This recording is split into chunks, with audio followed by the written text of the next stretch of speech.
Hello, sports fans, and welcome to this edition of the Cavalier Sports Report. I'm your host, Anthony Juarez, and today I'm sitting down with freshman softball player Karissa Williams. Thank you for joining me today, Karissa.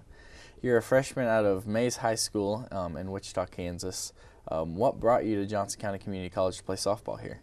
Well, I originally signed to play volleyball at Barton County, and in high school my senior year, our softball team won state, and I decided that I really didn't want to give up softball, so I contacted Coach Kelly because I heard about her good program, and she contacted me back, and I got released from Barton and decided to come here.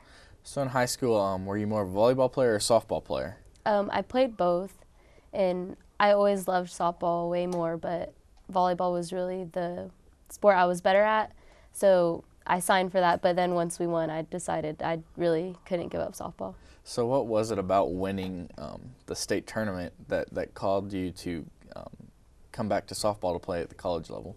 It really just opened my eyes to how much I like the game again and really build my passion for the game. What is it about softball? Baseball's like this too. There's some people just that one sport, even though it's not the best at it, they can't walk away from it. What was it about softball in general that made you just not want to give it up? Well, it's always been my better sport, but as high school went on, I became better at volleyball, and then so I stopped liking softball as much. But then once we won state, I was just like, oh my gosh, this is what it's like again, to win and to have all this passion for the game. So how exciting was it to win a state tournament? It was really exciting because they haven't won since 1998. So. What background do you have softball as far as you personally? How far back does your playing career go, and then your family? How athletic is your family? I started at 6 in rec ball, and then as I moved up, I started playing in a lot of traveling teams and stuff. My mom played volleyball and softball, and my dad played football and track, and also my stepdad, he's a football and track coach, and my grandpa played football at KU, so a lot of athletes in the family. Very athletic family. We were talking earlier, your mother is actually a big supporter of you playing here, and she follows you very closely. How important is that to you to have that support from your family? It's really important because all of my parents, I have stepmoms and dads, and they all support me a lot because they are so into sports. You're a second baseman here for the team. You're a leadoff hitter. You're third on the team with a .390 batting average, and second on the team with a .400 on base percentage. Being the leadoff hitter, how important is that for not just you, but for your team, for you to have such a high batting average and on base percentage?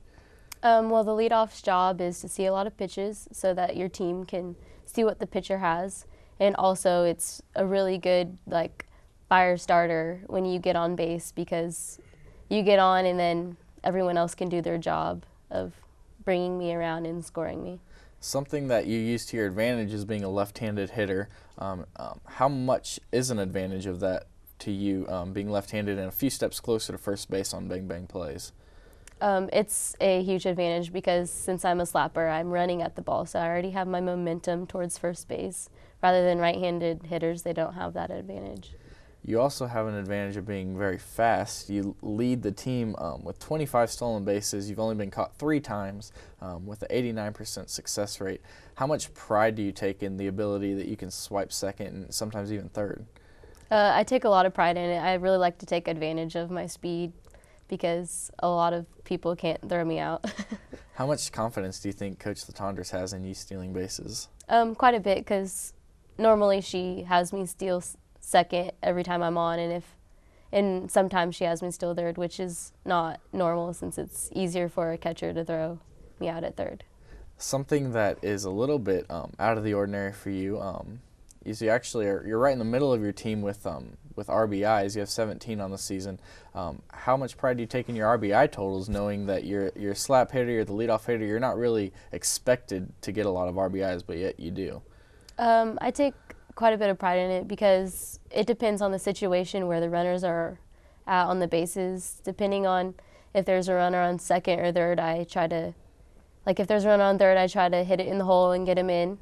If there's a runner on second, I try to hit the ball behind him. So it really depends on where the runners are, if I need to score them or not. And the last thing that goes into softball is obviously defense. You have a solid fielding percentage of .937. How much do you work on your defensive skills, both in practice and personally? We work on defense a lot because it's our pitcher's job to get ground balls and easy pop flies for us. And if we don't get those ground balls, then the pitcher really worked for nothing, and it's our fault. Whenever we mess up in the field, we apologize to the pitcher because they did their job, so we need to do ours. Going off what you just said, how you apologize to the pitcher. What's the team camaraderie like? Knowing you have each other's backs. It's pretty good. Depending on there's more people we trust than others, and as the season's gone on, we've gained trust for a lot more people. You have a record of 23-23 with a 17-9 conference record. You started out really hot, winning your first 5 games, then went on a little skid. If you look at your schedule, you guys are really hot at some points, then you drop a couple games. But something that is a good thing is you started out really hot and you've ended really hot now. You started with a 5-game winning streak and you've ended the season with a 6-game winning streak now. How ready are you personally and as a team for the postseason coming up? I think we're pretty ready. We've actually gotten better as we've gone. Our bats have really come around, and so is our pitching. And so I think that once postseason regionals come, I think we're going to peak right at the right time. And not the players, but the teams that you're going to play, you've defeated them at least once this year. What's that going in to the postseason? What's that mean to you and the team, knowing that you can beat any of these teams? Well, postseason I think will be pretty good for us. We've beat all the teams that we could possibly play. We've beat them twice. And so once we get past postseason, we'll go to regionals, and those are the teams that we've beat at least once. And I know that if we play any of those teams again, we will beat them for sure. So what are your expectations of the team? You personally, what do you expect going in to the postseason here? I expect that we'll do pretty good because we have gotten better and better each game, and I think that we'll do really well.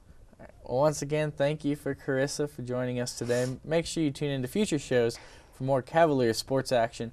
I'm your host, Anthony Juarez, for the Cavalier Sports Report.